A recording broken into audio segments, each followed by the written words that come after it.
Okay, great morning to all of you. This is Ashish Rathod from Radiant Academy. I heartily welcome you all in my own official YouTube channel, that is Radiant Academy, an institute dealing with English language only. So, as you know that this is the free online classes especially for PSC Men's English syllabus. Yes, and this is the second video for the same topic, that is tense. And today I am going to show you the types of tense. So let's get started. Okay. So this is the main topic, tense. It is divided in two categories. First, noun oblique adjective based, and the second one, verb based tense. ठीक है.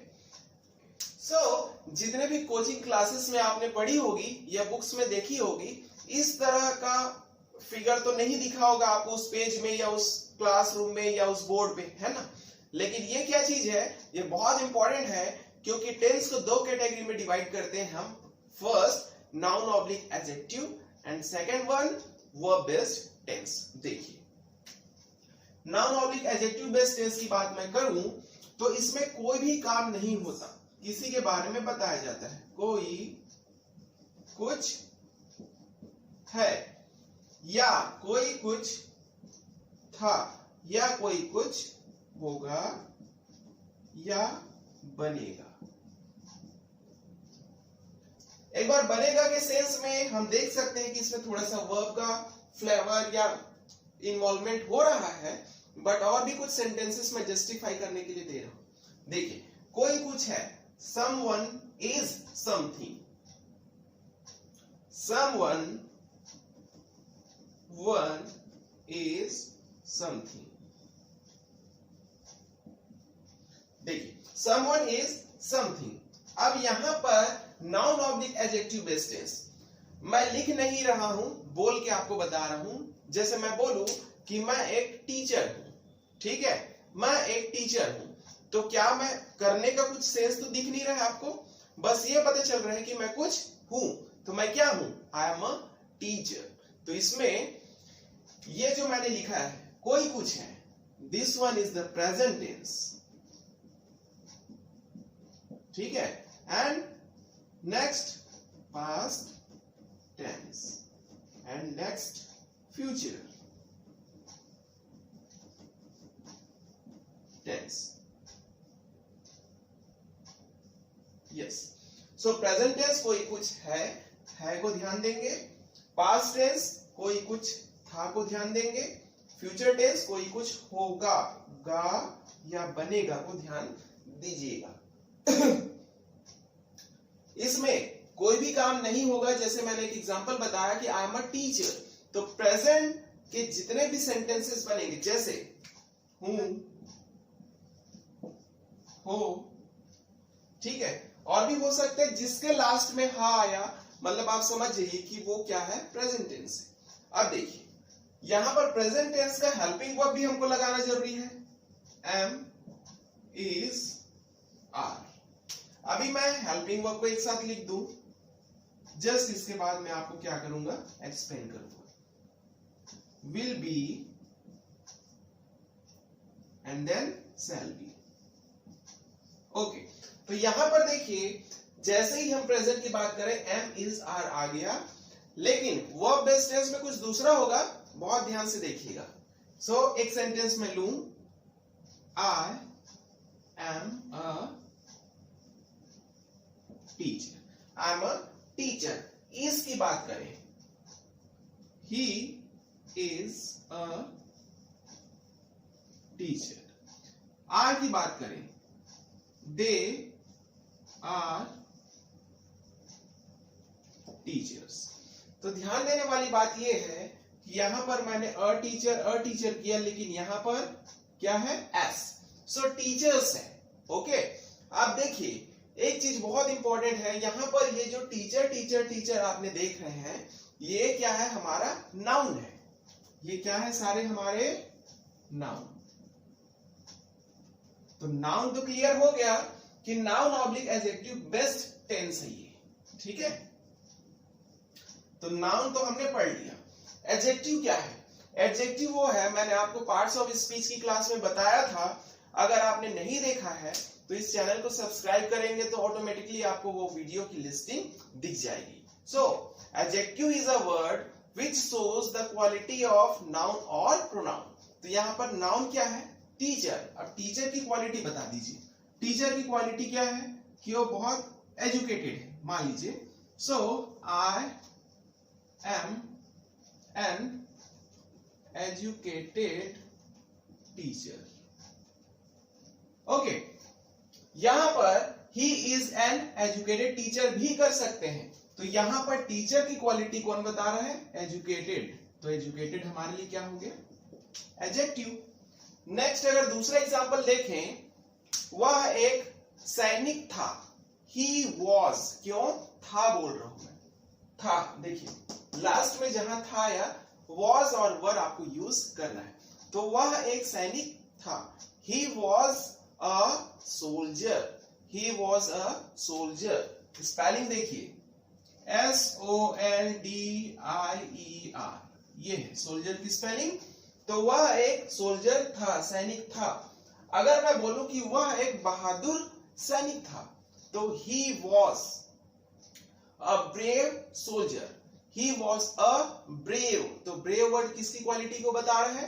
उस सैनिक की, सैनिक वाले word की quality को बता रहा है। तो हमारा ब्रेव हो गया एडजेक्टिव, सैनिक हो गया नाउन। नेक्स्ट फ्यूचर को देखते हैं। मैं एक IAS ऑफिसर बनूंगा। आई विल बिकम या I will be an IAS officer. IAS। अब यहां पर मैं एन का यूज कर रहा हूं। आप आर्टिकल की क्लास में देखेंगे कि AN और द कैसे कैसे यूज करना है। आगे इसी वीडियो सीरीज में ही आपको मिलेगा आर्टिकल के बारे में। इसीलिए मैं बार बार बोल रहा हूं कि ये फ्री ऑनलाइन क्लासेस है। अगर पेड होती तो इसकी चार्ज कुछ और ही होती। फ्री है, दैट मीन्स कि फ्री है, तो फ्री का फायदा उठा ले। Next, so I am an IAS officer. तो यहां पर आपको दिख रहा होगा IAS ऑफिसर। तो IAS ऑफिसर की क्या क्वालिटी होगी? कि ईमानदार। So I will be an honest IAS officer. An honest.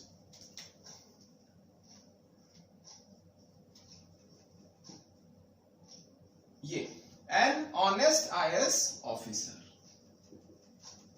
ठीक है। तो मैं एक ईमानदार IAS ऑफिसर बनूंगा। तो यहां से क्लियर हो गया कि noun oblique adjective based tense को क्यों हमने अलग किया। अब नेक्स्ट स्लाइड में आपको दिखेगा वर्ब बेस्ड टेंस। सो अब नेक्स्ट हम देखने वाले हैं वर्ब बेस्ड टेंस। वर्ब के बारे में मैंने आपको बताया पार्ट्स ऑफ स्पीच की क्लास में कि verb is a word which shows any action. Action means क्रिया, क्रिया मीन्स काम, काम मीन्स वर्क। तो किसी भी सेंटेंस में जब वर्क दिखे तो आप समझ जाइए कि ये कौन सा टेंस है? Verb based tense. बाकी टेंस क्या है, कैसे है, वो देखेंगे अभी। चलिए, वर्ब बेस्ड टेंस क्रिया, इसी की प्रधानता, इसी की इंपॉर्टेंस दिखेगी इसमें। So it has three main types. 1, 2, 3. What? Present. You know that already. Present tense, past tense, and the last one, future tense.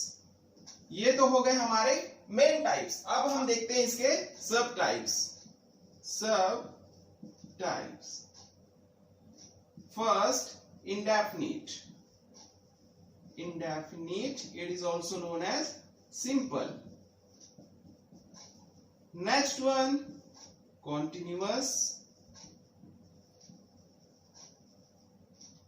It is also known as progressive.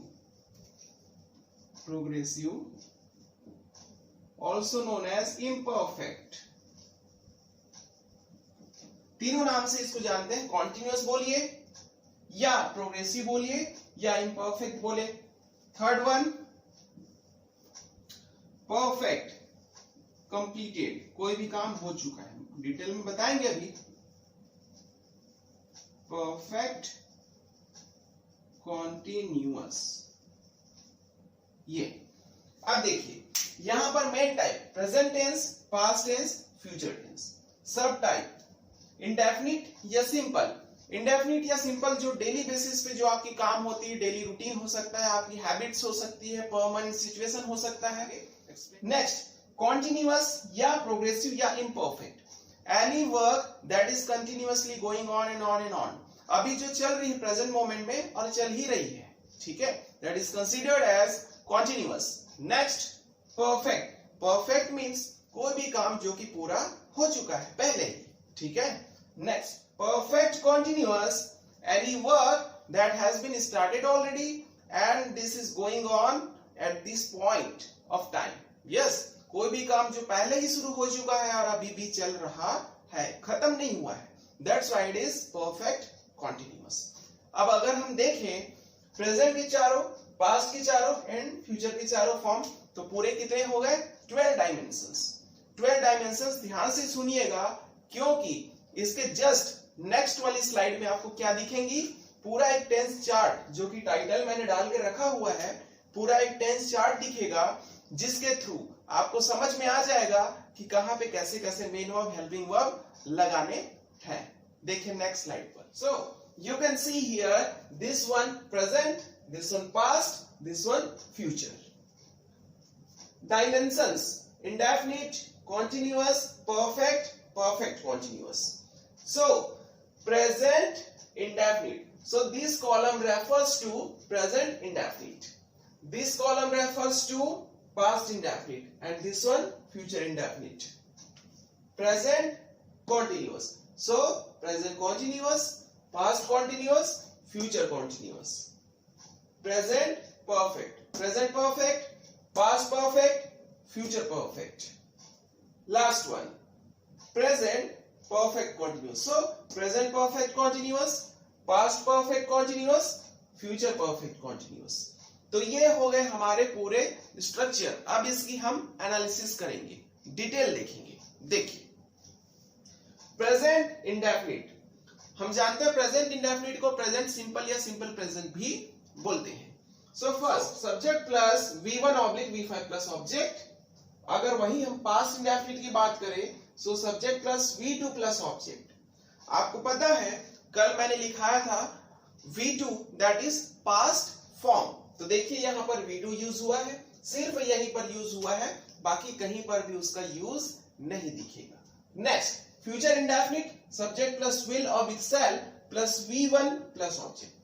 Will शैल, मैंने एक चीज बोली थी, ध्यान दिया होगा आपने, जब V1 प्रेजेंट फॉर्म है, V2 पास्ट फॉर्म है, तो most of the student think that कि V3 जो है वो फ्यूचर ही होगा, बट आपको मैंने बोला था फ्यूचर का कोई फॉर्म नहीं होता। फ्यूचर को बनाया जाता है कैसे? विल या शैल लगा के, और उसके बाद आपको दिख रहा होगा V1। तो V1 है क्या? Basically this one. मैंने बोला था V1 is the root form of verb. V1 से ही V2, V3, V4, V5 जितने भी हैं सारे V1 से ही बनते हैं। तो देखिए विल शैल लगाकर हमने क्या बना लिया? Future indefinite. Next present continuous.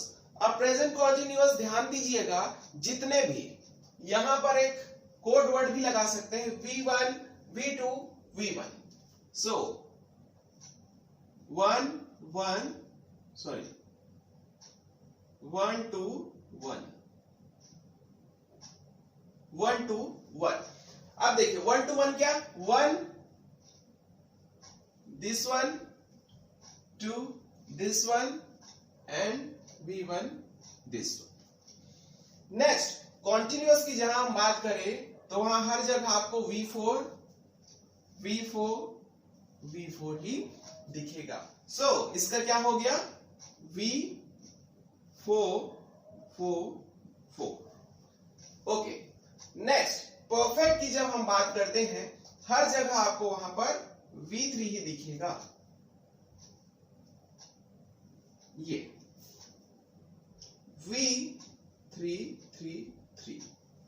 4। Perfect continuous की जब हम बात करें, सो वहां हर जगह आपको V4 V4 एंड V4 ही दिखेगा।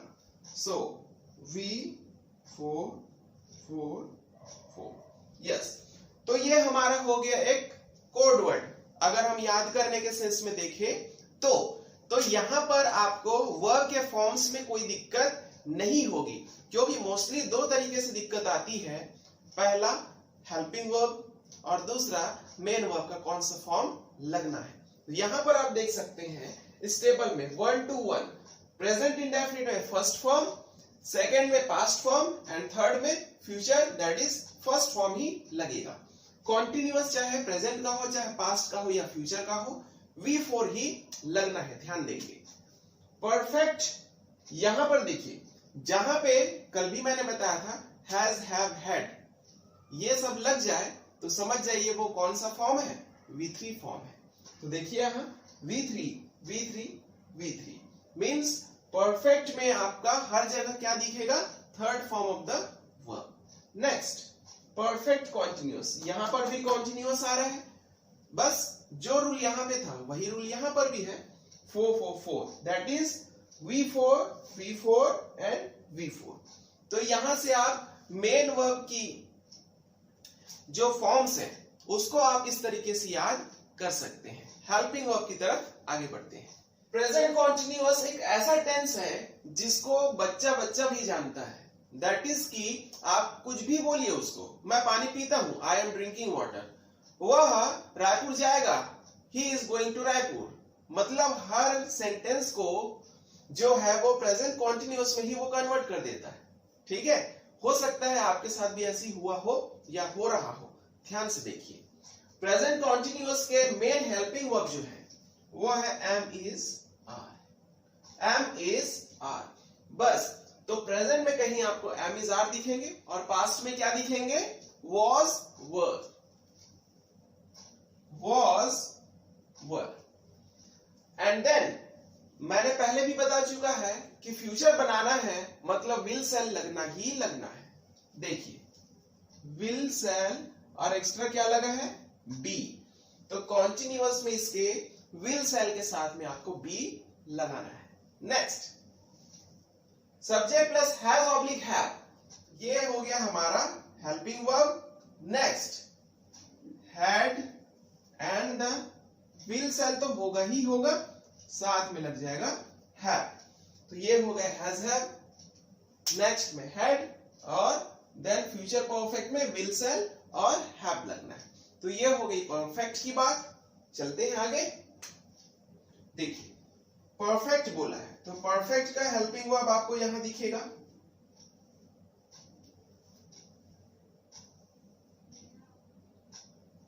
ये परफेक्ट के हेल्पिंग वर्ब आपको दिखेंगे। साथ में एक नया चीज क्या दिखेगा, been, been and then been. अब बीन के बाद एक फॉर्मूला है, एक बीन के बाद एक रूल है कि बीन के बाद हमेशा फोर्थ फॉर्म ही लगता है। तो यहां से आप इस तरह से याद कर सकते हैं कि एम इज आर जहां भी होगा वहां V4, वॉज वर जहां दिखे वहां V4, will be shall be दिखे वहां V4, बीन जहां दिखे उसके बाद V4। यस, तो यहां पर आप देख सकते हैं V4 एंड V4। ठीक है, तो इसका स्ट्रक्चर क्या हो गया, subject plus has oblique have plus been plus V4 plus object plus since for plus TEW।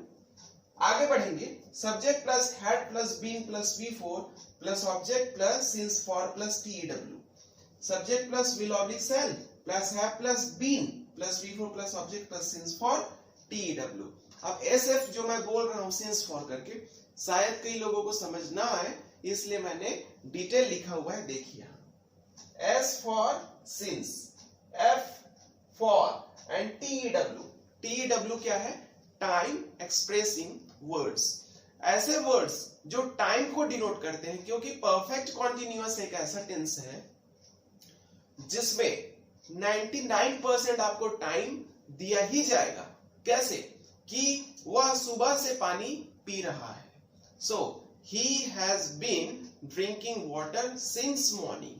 तो यहां पर देखिए मैंने क्या यूज किया, सिंस यूज किया। क्योंकि बहुत इंपॉर्टेंट है कि सिंस और फॉर किसके साथ यूज करना है। यही छोटी छोटी चीजें कोचिंग सेंटर में नहीं बताई जाती। क्यों? उनको लगता है कि आपको आता होगा, ठीक है, और आपको लगता है कि वहां पढ़ाया जाएगा, है ना, इस वजह से आप एडमिशन लेते हैं। लेकिन ऐसी बात है कि पढ़ी हुई चीजें भी भूल जाया करते हैं लोग, ठीक है। क्यों? क्योंकि प्रैक्टिस नहीं होने की वजह से वो दिमाग से वॉश आउट हो जाता है। तो यहाँ पर एक एक चीज और छोटी से छोटी चीजें फ्री क्लासेस में आपको प्रोवाइड कराई जाएगी। बात बस इतनी सी है कि आप सब्सक्राइब करके रखिए इस चैनल को, ताकि आगे की वीडियोस भी आपको अच्छे से समझ में आ जाए। चलिए देखते हैं। पूरा एनालिसिस हमने कर लिया, कहां पे कौन सा हेल्पिंग वर्ब, कहां पे कौन सा मेन वर्ब लगना है। आप देखिए कुछ एनालिसिस अभी भी बाकी है जो कि बहुत इंपॉर्टेंट है, क्योंकि इसके बाद जो टॉपिक आपके वीडियो लेक्चर में प्रोवाइड होने वाला है वो मैं पहले से अनाउंस कर दूं, वॉइस पर वीडियो होगा, ठीक है। तो वॉइस पर वीडियो होगा तो कुछ टेंस और वॉइस के कंपैरिजन में देखिए, यहां पर स्ट्रक्चर हमेशा सब्जेक्ट सबसे पहले होगा। स्ट्रक्चर में सबसे पहले सब्जेक्ट एंड देन लास्ट में ऑब्जेक्ट। सब्जेक्ट फर्स्ट में, ऑब्जेक्ट लास्ट में। Subject first, object last, subject first, object last, सभी में वैसा ही आपको दिख रहा है, यस। लेकिन वॉइस के केस में ऐसा नहीं होगा। क्या होगा वो आपको वॉइस के वीडियो लेक्चर में पता चलेगा। चलिए, पूरा चीज आपने देख लिया। सबसे इंपॉर्टेंट चीज ये है कि सब्जेक्ट इसमें पहले, ऑब्जेक्ट लास्ट में। Second thing, present indefinite and past indefinite दो ऐसे टेंस हैं जो बिल्कुल बाकी अपने 10 डायमेंशन से अलग है। किस तरह से? देखिए, यहां पर स्टार मार्क मैं लगा रहा हूं। इन्हीं दोनों टेंस में आपको स्टार्टिंग में कभी भी हेल्पिंग वर्ब नहीं दिखेगा, ना ही आपको पता चलेगा। बाकी हर जगह आपको हेल्पिंग वर्ब दिखेगा। कैसे? देखिए, will shall, this is the helping verb. Amazon, this is the helping verb. was were, helping verb. Will shall be, helping verb. Has have, helping verb. Had, helping verb. Will shall have, helping verb. Has been, have been, helping verb. Had been, helping verb. And will shall have been, helping verb. तो इतने chart को पूरा देखने के बाद हमने क्या जाना कि प्रेजेंट इंडेफिनिट और पास्ट इंडेफिनिट दो ऐसे टेंस हैं जहां पे आपको हेल्पिंग वर्ब बिल्कुल शुरू में नहीं दिखेगा। तो इसलिए इसको बहुत जरूरी है पढ़ना, और बहुत ही जरूरी क्वेश्चंस इसी में से आते हैं। बहुत इंपॉर्टेंट क्वेश्चंस इन्हीं डायमेंशन से आते हैं, present indefinite and past indefinite. So यहां पर बहुत अच्छे से देख लीजिए, चाहे तो आप एक स्क्रीनशॉट ले सकते हैं। Okay, in the next slide, I am going to tell you the nature of sentences. ध्यान से सुनिएगा, nature of sentences, not types of sentences. Types की बात मैं बिल्कुल भी नहीं कर रहा हूं, जो हमारे टेंस में काम आने वाले हैं उसी की बात मैं कर रहा हूं। तो सबसे पहले सेंटेंस क्या होता है ये जान लेते हैं, ठीक है। सेंटेंस, उसके पहले अल्फाबेट को जाने। Alphabet arranged form of letters, ठीक है। 26 जितने भी लेटर्स होते हैं उसका एक अरेंज फॉर्म कहलाता है अल्फाबेट, और लेटर से मिलकर बनता है वर्ड, एंड वर्ड्स के ग्रुप को हम बोलते हैं सेंटेंस। अब नेचर ऑफ सेंटेंस जो कि टेंस में यूज होने वाला है। First, affirmative, affirmative.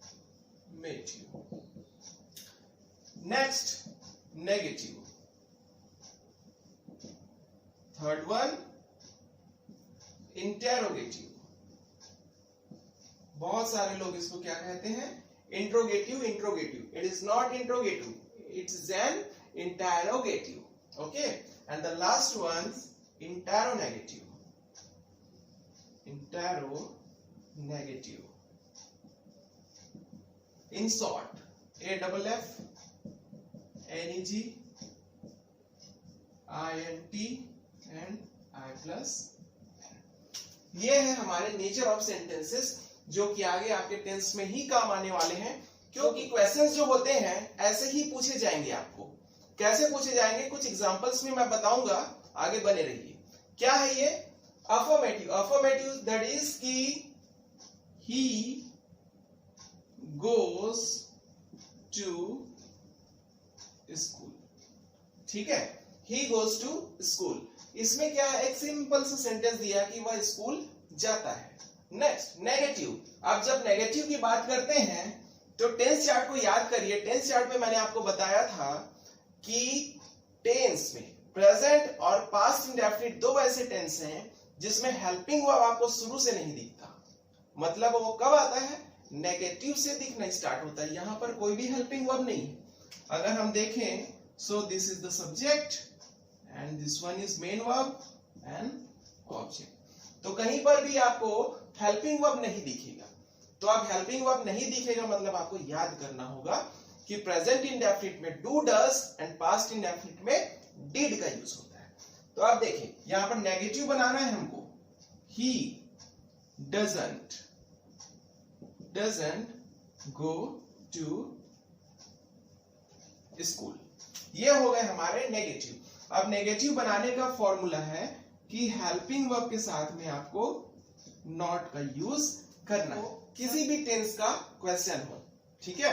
Next, interrogative की जब भी बात करते हैं क्वेश्चन मार्क दिखेगा, यहां दोनों में फुल स्टॉप, यहां पर क्वेश्चन मार्क, यहां पर भी क्वेश्चन मार्क। तो यहां से सेंटेंस के नेचर को आप समझ सकते हैं। ठीक है, चलिए इंटरोगेटिव। इंटरोगेटिव में कुछ नहीं, हेल्पिंग वर्ब सामने लाइए। Does he go to school, question mark. And the last one doesn't. अब डजंट क्या है? Intero. Intero means helping verb सामने लाइए, नेगेटिव नॉट को इसके साथ में लगा दें, helping verb plus not. So doesn't he go to school. ये हो गए हमारे सेंटेंस के एग्जांपल्स। आगे देखेंगे आप पीएससी में आए हुए क्वेश्चंस कि किस तरह के क्वेश्चंस टेंस में आते हैं। चलिए ओके, तो इस स्लाइड में आप देखिए कि किस तरह के सेंटेंसेस आपके पीएससी मेंस में आते हैं। एक मैंने मॉडल क्वेश्चन पेपर लिया है, उसमें से क्वेश्चन उठाया जिसमें लिखा है rewrite the sentence into past perfect tense. Past perfect tense. तो सबसे पहली चीज, क्वेश्चन में जो इंस्ट्रक्शन दिया हुआ है उसको बहुत अच्छे से केयरफुली पढ़िए, क्योंकि वहीं से आपके आंसर्स आपको मैच करने हैं। चलिए देखिए, राम हैज डन, ये हमारा क्या हो गया? एक स्टेटमेंट, ये हो गया इंस्ट्रक्शन, ये है हमारा question. Ram has done his work. तो देखिए, मैंने आपको एक टेक्निक बताई थी कि जहां पर हैज, हैव और हैड दिखे मतलब वो कौन सा टेंस है? परफेक्ट टेंस है। ठीक है, लेकिन कहीं पर हैज और हैव दिख जाए तो वो प्रेजेंट के अंदर में आएगा। देखिए यहां पर क्या है? हैज डन, हैज, ये V3, मतलब ये सेंटेंस जो है वो कौन से टेंस में है? Present perfect tense. तो ये है हमारा प्रेजेंट परफेक्ट टेंस में, और चेंज करना है किसमें? पास्ट परफेक्ट टेंस में। तो पास्ट परफेक्ट टेंस में टेंस चार्ट को आप इमेजिन करिए कि उसमें क्या स्ट्रक्चर था कि subject plus head plus V3 plus object, subject plus head plus V3 plus object. देखिए कहीं पर हेड और V3 का कॉम्बिनेशन दिखा, बाकी किसी ऑप्शन को देखने की जरूरत नहीं है। हेड प्लस V3, तो सबसे पहले हेड देखिए, ये हेड अंडरलाइन करिए, ये हेड, ये दोनों खत्म। हेड प्लस V3 बोला मैंने, बीन आ गया, खत्म। ये है हमारा V3। So this one is the right answer. तो ये मैं इसलिए कर पा रहा हूं क्योंकि टेंस चार्ट को मैंने बहुत अच्छे से अपने माइंड में कैप्चर कर लिया है, और जैसे ही मैं क्वेश्चन किसी को अटेम्प्ट करता हूं टेंस से रिलेटेड, तो वो मेरे दिमाग के सामने आता है। ठीक है, आप इस टेंस चार्ट की बहुत अच्छी से अच्छी प्रैक्टिस करिए, क्योंकि आगे हर एग्जाम में ये आपके काम आने वाला है। ठीक है, और क्वेश्चन किस तरह से आएंगे कि इसमें से बोल दिया जाएगा कि सेंटेंस को रिकरेक्ट करो। रिकरेक्ट इन द सेंस की कहीं पर गलत फॉर्म दिया रहेगा, गलत फॉर्म इन द सेंस की हैड है, तो यहां पर हैड की जगह डू दे दिया रहेगा। ठीक है, डन की जगह डू दे दिया जाएगा, और आपको आइडेंटिफाई करना है कि यहां इस सेंटेंस में क्या रॉन्ग है।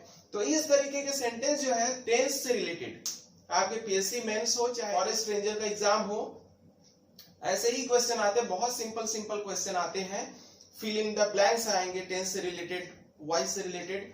तो टेंस चार्ट अगर आपने कर लिया तो सारे क्वेश्चंस आपके इससे कंप्लीट होंगे, किसी भी क्वेश्चन को आप मिस नहीं कर पाएंगे, क्योंकि टेंस चार्ट दैट मींस कि रामबाण इलाज जिसको बोलते हैं वो है, आप करिए। और खासकर प्रेजेंट इंडेफिनिट और पास्ट इंडेफिनिट को बहुत अच्छे से देखिए, क्योंकि इसमें डू डस और डिड आता है, और डू डस के बाद हमेशा V1 आता है, इस चीज को ध्यान दीजिएगा।